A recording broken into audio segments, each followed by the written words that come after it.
Welcome everybody to the Bible study. We are diving into the miracles of Jesus. This is another I would say from the series of miracles of Jesus. When Jesus quiets, calms the storms, and it's a part of the miracles, even though it doesn't affect one of person like eyes or limbs or anything. It's still a part of his miracles. All right, so here we are. Jesus calms the storm. We are in Mark 4:35 to 41. That day, when evening came, he said to his disciples, "Let us go over the other side." Okay, so they're already in the boat, and then lots of people, the crowd, they were on the shore. I believe it's Sea of Galilees, when the boats are, when they fish, and when Peter was found. So leaving, verse 36, leaving the crowd behind, they took him along just as he was in the boat. Like he's talking to, and it says like it's coming evening, because then the people needs to leave, and he's already in the boat. Let's go on the other side. He knew that something was on the other side that was crying for help and needed desperate Jesus. There were also other boats with him. It doesn't specify that other boats went with him. They were with him that time in that evening. So they let the crowds go to their houses. It was evening, and told the disciples to go on the Sea of Galilee on the other side. All right. Now Jesus he fell in sleep in the, I was saying, the deep sleep. Sometimes when we are, or maybe most of the time, when we are sleeping, God is downloading to us things to happen. It tells us what is going to be next or what you encounter. And most of the time, we may not remember, but we have things that God downloads to us and tells us it's going to be like that. You're going to encounter this. So Jesus is sleeping in the boat while, okay, let's go 37. A furious squall came up and the waves broke over the boat so that it was nearly swamped. Imagine that is a big storm, even like if you are like on the dry land. If it's a big storm, you don't like it. It's a big wind, and brings those waves so high up and start getting in the boat. So Jesus was in the stern, sleeping on a cushion. The disciples woke him and said to him, "Teacher, don't you care if we drown?" I know they should just two in the boat. There are like lots of others. And I'm not sure the other boats went with him, or I believe it was just this one. He said to his disciples, "Let's go on the other side." So Jesus was sleeping on the boat. I love it. He has a calm. We have to learn from Jesus how calm he is. He sleeps there. There's nothing disturbs him.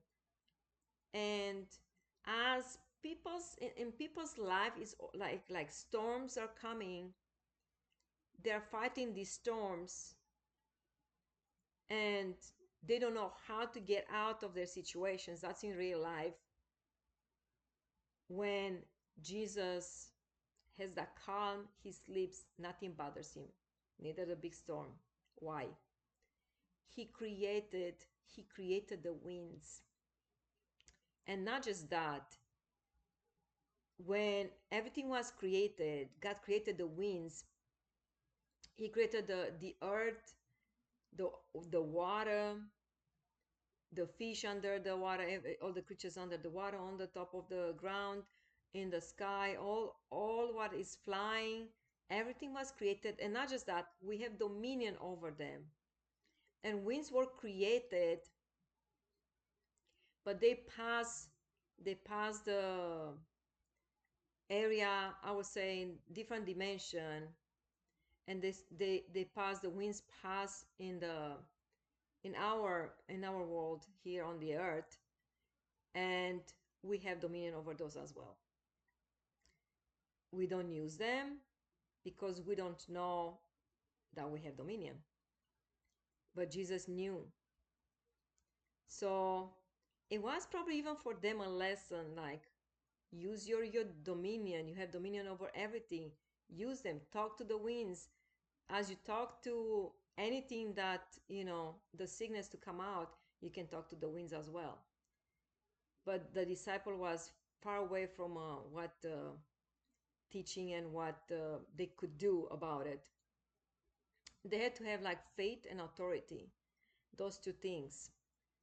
So that's why the wicked one, they know this, I would say, is a secret, like this mystery, they know, and they sent those evil winds against the boat, against the disciples, against Jesus.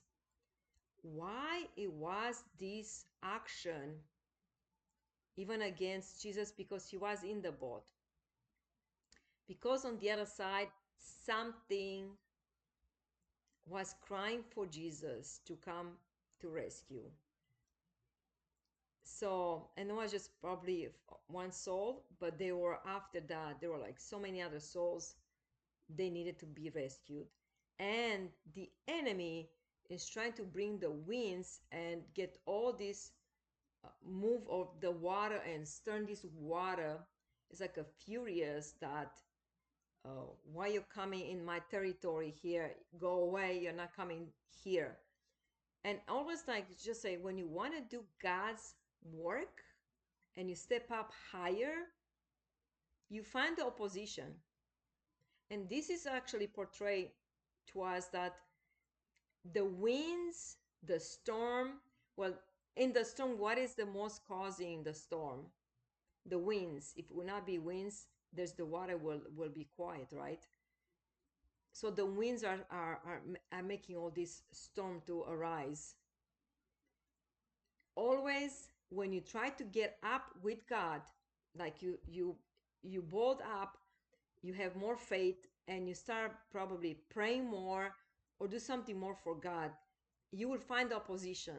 Like in this is portraying this, like a storm will come around you to block you, to push you away, to steal your time with God, to do you be involved in other things except that the prayer time that you wanted to do. Anything else, the enemy is trying to oppose you in any way that you will not accomplish what you want to do for God. And exactly what the enemy is trying to oppose, even Jesus that is in the boat. So So what the good thing is that the disciples had Jesus. So gives you a little teaching here. While you are finding opposition, you are trying to do more for God, and you try find your opponent is opposing you in any way. It brings like a storm of your life. It storms it up that will keep you in the same place down, or lukewarm, let's say it that way.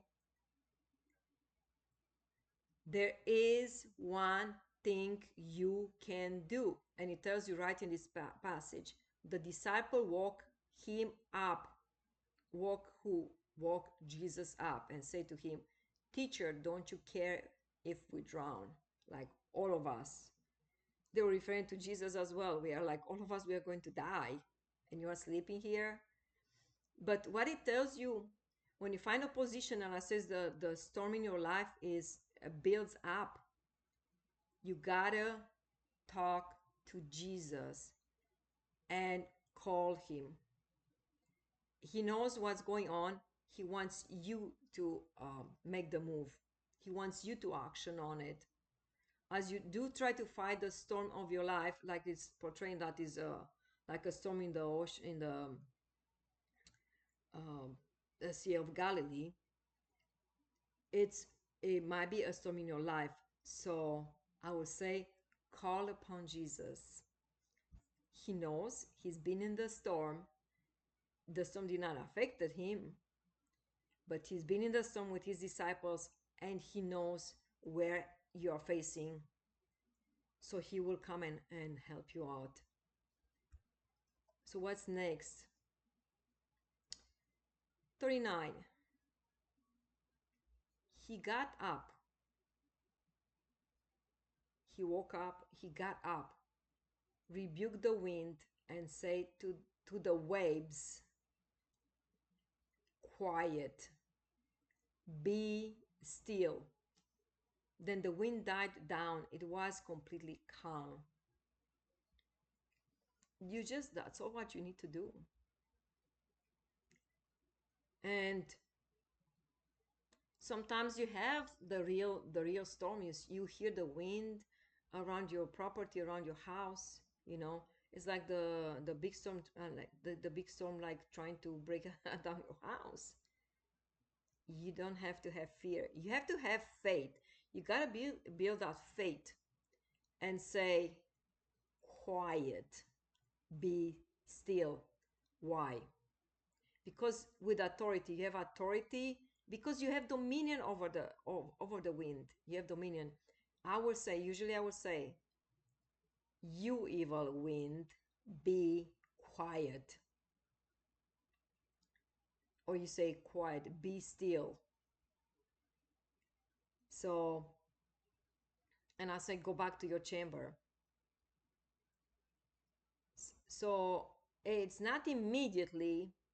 Sometimes I have to, if I do it from my house, the wind may not even hear me.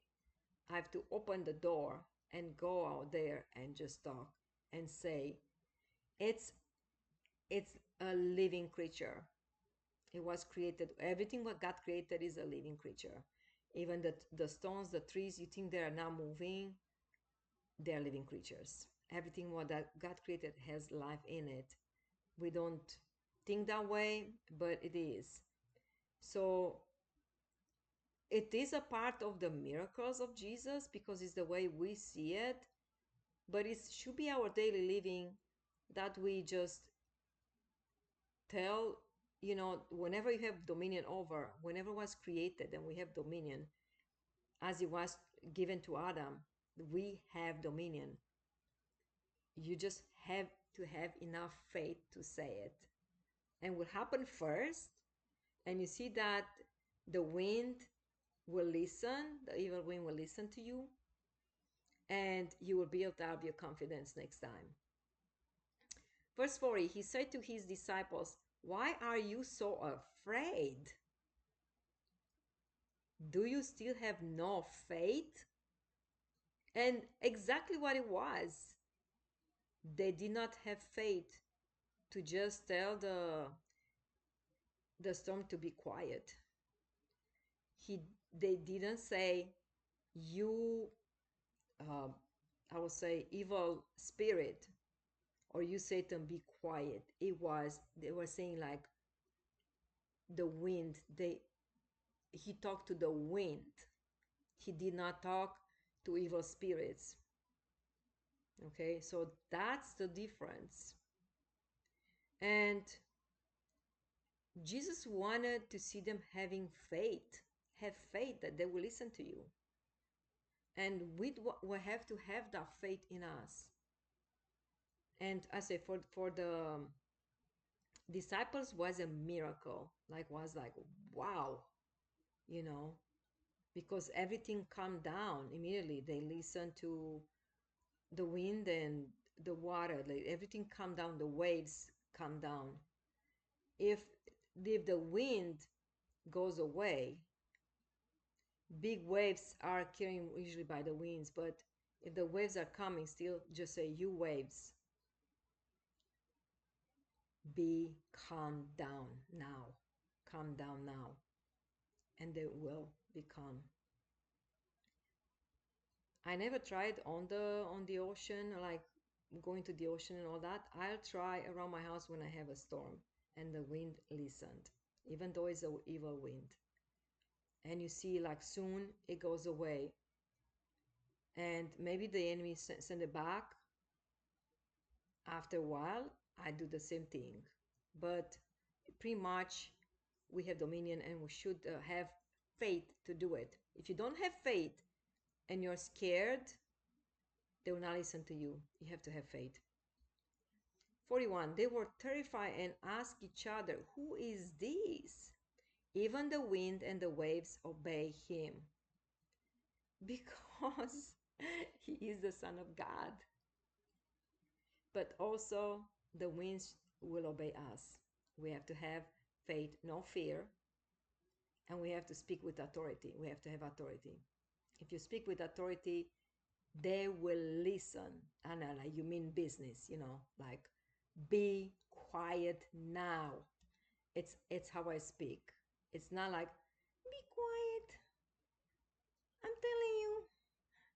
No, you have to have the authority. You have to speak in bold voice with authority and faith, and nothing will shake. But let's go back to how about the storm of your life. Okay, so as we said that when the storm comes in your life and trying to oppose you, you immediately will know that after you pass that storm, there's any and you overcome that, there's going to be something much greater beyond that. You're fighting here all this storm of your life, whenever it is. Do not give up. Why? Because that's why the enemy is opposing you, because he knows as soon as you pass this barrier over there, you're going to jump up in the spirit. You're going to be lifted up in I was saying all and everywhere in every aspect of your life is going to be like a lifted, like will be like upgraded thing for you. But if you just say like, I'm sick and tired, I'm not going to fight this, and you just sink yourself down and you're lukewarm, then is what the enemy wants you and got you. So I would say, whenever you're in the storm, fight it off. The storm of your life, whenever it is, fight it off. Don't let yourself down.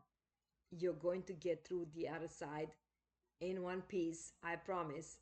And just don't forget, if you can't do it in your own, God never say you have to do it in your own. Just stop and pray. Release the angels. Ask for angels of God to come and help you. Call the name of Jesus. You will receive help, enough help to make it through the other side. Because the other side, something great is waiting for you. Don't give up, don't turn around, just keep going, and you'll be great. And I like when it says here, then the wind stopped blowing, and there was a great calm. Wow. Yes, it's going to be a great calm. And it's how you build your faith, going through the sometimes to the things that are opposing you, and it's going to be a great calm in your life. Have hope and faith, and God is with you and always will be with you. Wow. I hope you enjoyed this lesson, this teaching, this Bible study. It's a continuation. It's going to go what is next when they went to the other side. When Jesus say like, let's go on the other side, there's something else waiting there. And I'm going to come with the next time with the Bible study, what's next on the other side. Okay. All right. Till next time, I say goodbye. Goodbye now.